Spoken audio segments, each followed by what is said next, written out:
Avril 2014, Lucasfilm choque une grande part du fandom en annonçant la remise à zéro du canon Star Wars. C'est la fin pour ce qui était appelé l'univers étendu. Celui-ci devient les légendes, des histoires non officielles.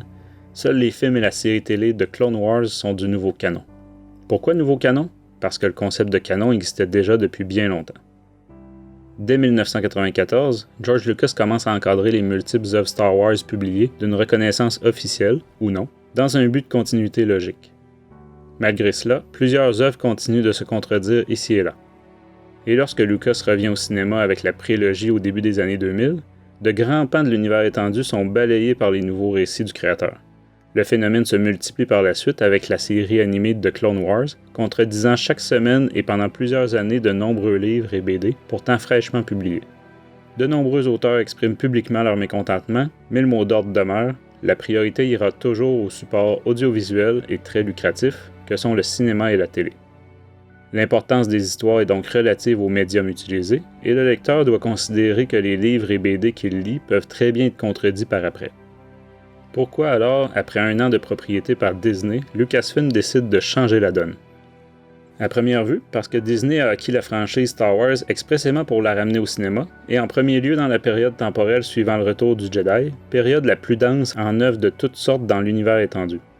Logiquement, Lucasfilm veut donc une page blanche pour développer une nouvelle version de la suite de la saga. Néanmoins, même sans refondation, de nouveaux films pouvaient très bien être produits en ignorant l'univers étendu comme avant.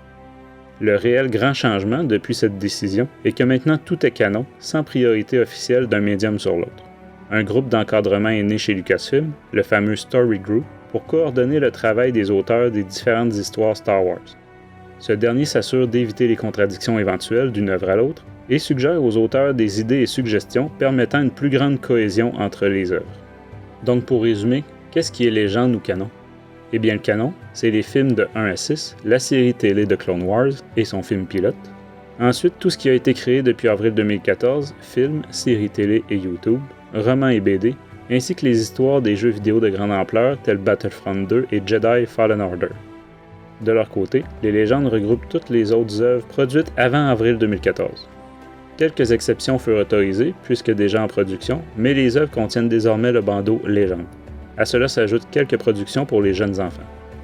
Mentionnons enfin un petit quiproquo sur la canonicité des novélisations des épisodes 1 à 6, l'origine étant une publication Twitter de l'éditeur Del Rey, selon laquelle ces 6 romans étaient considérés canons. Toutefois, Lucasfilm rappela alors l'éditeur quelques jours plus tard, le forçant à se rétracter sur Twitter et préciser que les seuls aspects canons de ces histoires sont ceux qui ne divergent pas des films. Ainsi, une très grande partie des romans n'est pas considérée canon, et c'est pourquoi les 6 œuvres, bien qu'ils soient des adaptations des films, se retrouvent catégorisées légendes sur les sites encyclopédiques. Pour conclure, la décision de 2014 a déçu et même choqué un très grand nombre de fans de Star Wars, ceux-ci l'associant souvent au rachat de Disney et aux différences entre l'histoire des films post-logiques actuels et les œuvres de l'ancien univers étendu.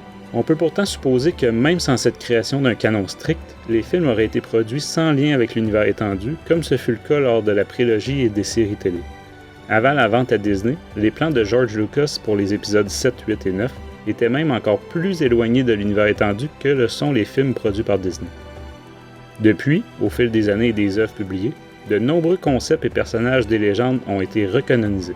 Le nouveau canon offre donc un univers plus constant et cohérent, réservant toujours la part du lion aux productions audiovisuelles, mais évitant les versions multiples d'une même histoire et autres contradictions. C'était Francis Pelletier de Star Wars 101 par Star Wars en direct. Et vous préfériez l'époque de l'univers étendu? Vous aimeriez le retour de personnages légendes? On veut votre avis en commentaire. Si vous avez apprécié et vous voulez d'autres capsules synthèse, merci de vous abonner, de laisser un pouce bleu et de partager sur vos réseaux. Et que la force du savoir soit avec vous.